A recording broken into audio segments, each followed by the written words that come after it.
बघताय ना उद्धवजी, बघितलत? चला तुम्हाला तुमच्या कद्रूपणाचं आणि कोत्या मानसिकतेचं उदाहरण दाखवतो.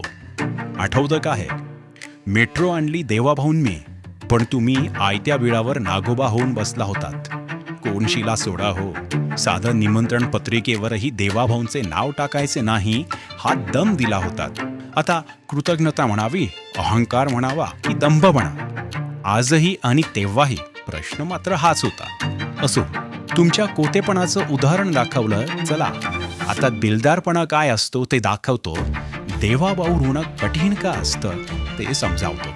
हे आत्ताच लोकार्पण झालेल्या मेट्रो 9 आणि मेट्रो 2B कोनशिला, यात हे नाव दिसतंय का तुम्हाला? स्थगितीचा का असेना, पण हा प्रकल्प पूर्ण करताना मध्ये तुमचाही कार्यकाळ होता.